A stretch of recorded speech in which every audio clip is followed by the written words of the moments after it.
you mentioned, my name is Marcus Jones. I grew up on the southeast side of Chicago in a neighborhood called the Jeffrey Manor. It's over there, 95th and Jeffrey, Torrance, 103rd in that area over there. And I grew up with a single parent, my mom's and my grandparents. And I grew up with good morals and values. And they stayed with me for a time until I started in high school. Turning point. Turning point. Turning point. And actually, my mom's and my grandparents wanted me to be a productive person, good person. So they sent me to Hales Franciscan. Oh, My okay. first 2 years, I went to Hales Franciscan. Okay. And at that time, it was just all boys. Right. Now it's co-ed. But they could no longer afford the tuition there. Okay. And so I had to transfer to a public school. And that's where it kind of went south, I would say. I transferred to Kenwood Academy and graduated from there. I'm so gracious for that school. It's one of the top schools in the city of Chicago. And I played football there, started. Even back when I was at Hales Franciscan, I ran cross country and track. And,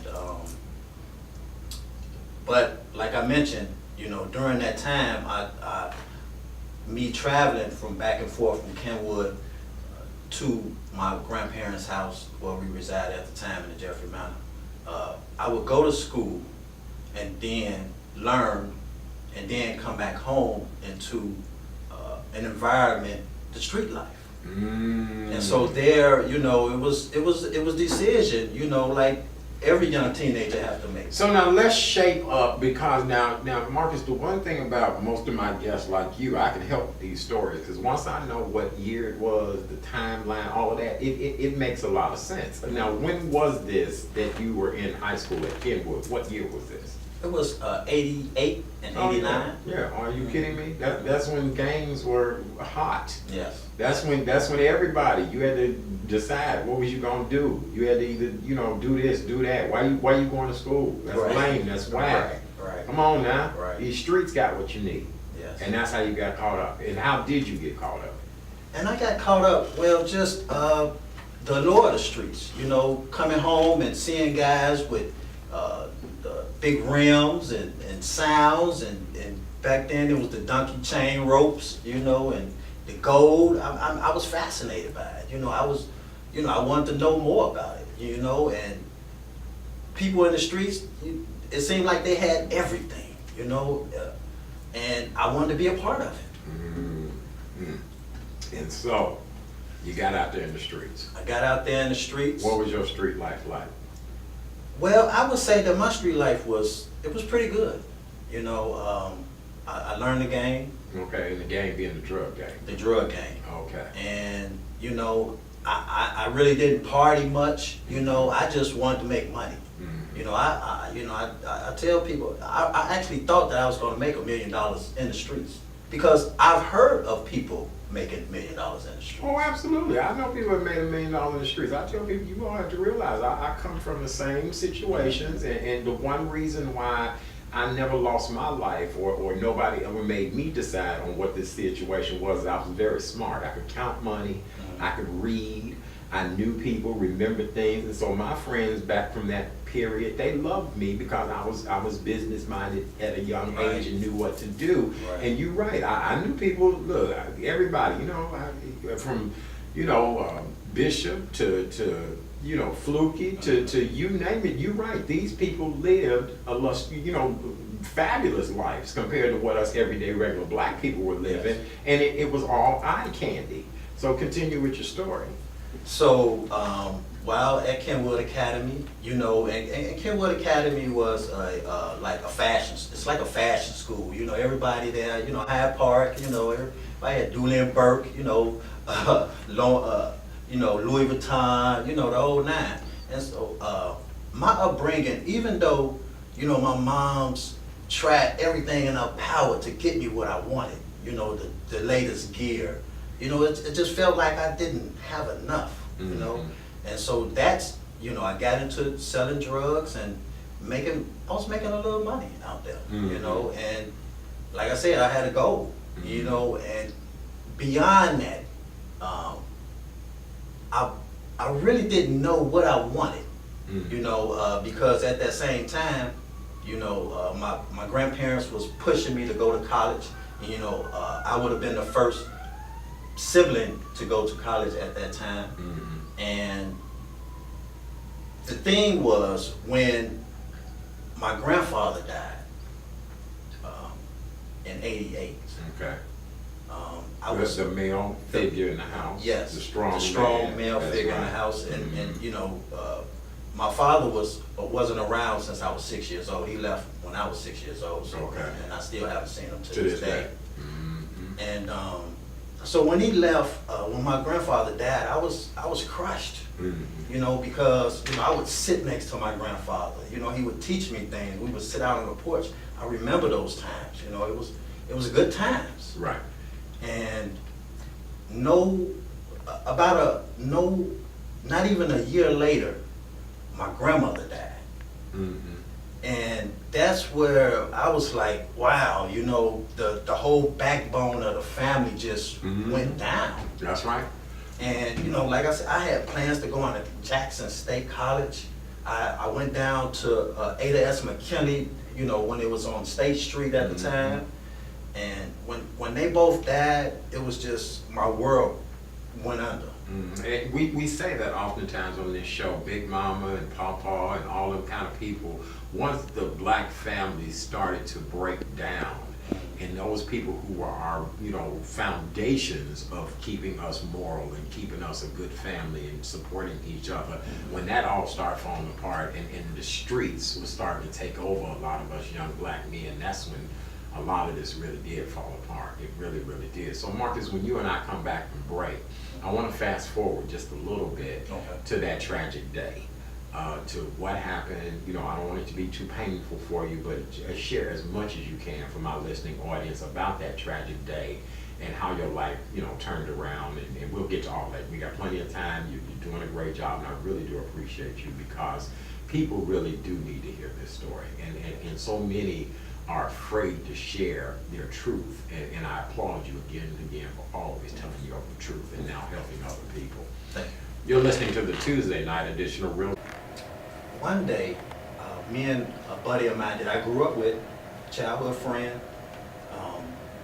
we decided to rob another drug dealer. Wow. And the reason is because I had got robbed one day. Okay. And so I was mad at that. You know, I was in my neighborhood. You know, I have people say, you know, this is my neighborhood. What's gonna happen to me in my neighborhood? You know, so me and my childhood buddy that you know grew up with, we planned. Well, we thought we planned everything out. You know, and we staked out this guy's house, and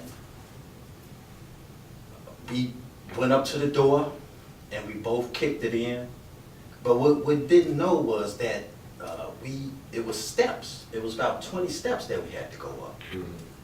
And about the time we reached the top of the steps, my buddy went into the guy's room, and I stayed in the living room area.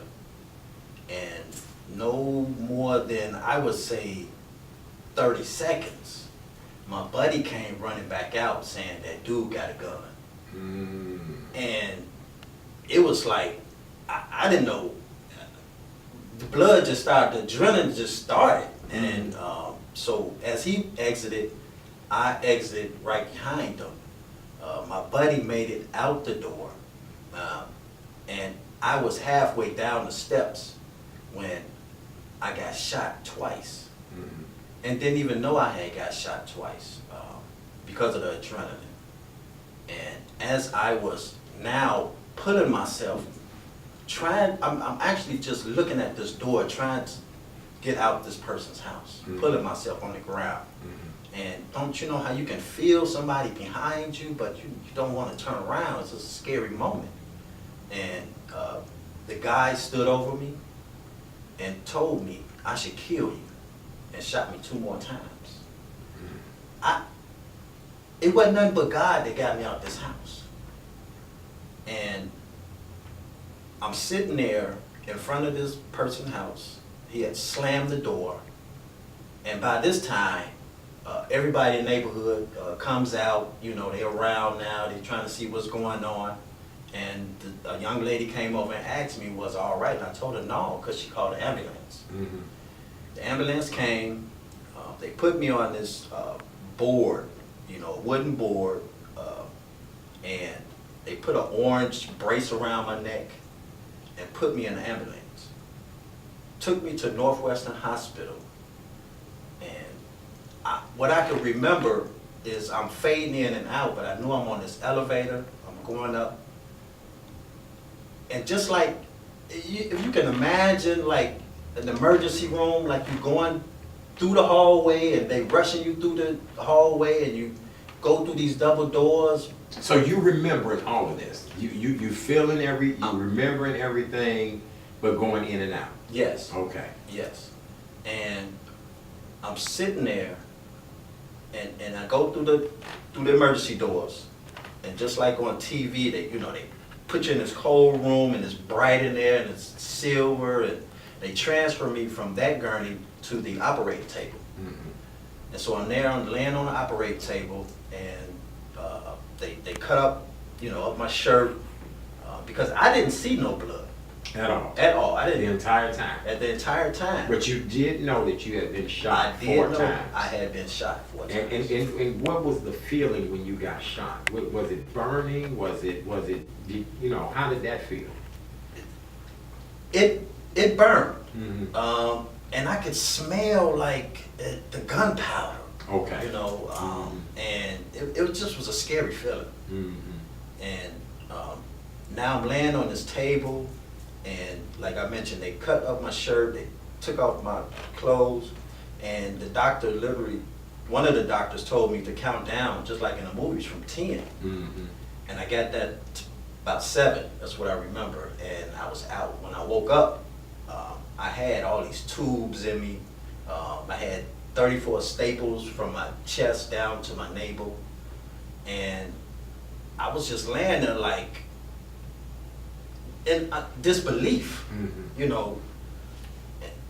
Like this couldn't have just happened to me. Mm-hmm.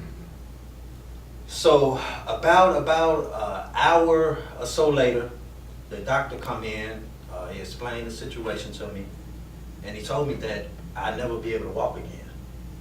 The doctor comes in after you have this surgery, you've been here, you're trying to get retaliation for this man, supposedly robbing you, he gets you back, you in here, you remember all of that, and how did the doctor deliver that news to you? Wow, he just came in with his little clipboard and stood there, and he took a sigh, and just told me. That you'll never walk again. I never walk again. And I think that's, all doctors tell you that when they think it's, a spinal cord injury, Mm-hmm. because they really don't know. Right, right. But after that, my mom's and my brother comes in, Uh-huh. and I couldn't do nothing but bawl out crying. Sure, you better have, if you sat there and told me you was tough, I'd get up and, come on now, you got to, right, because you human. You human, it's human nature. Yes, go ahead. And so, I'm bawling out crying, and it was at that moment, all I could remember was my mom's just telling me, why are you hanging on the corners with those guys? Mm-hmm. Why are you selling drugs? Why are you carrying guns? Right. That's And- not what you came from. And that's not what I came from. Okay, so hold tight. When we come back from national news and all that great stuff, you still have even more of this story you need to tell, because it ended even different than we think it ended. You're listening to the Tuesday night edition of Real Talk, Real People. Don't go anywhere. We'll be right back.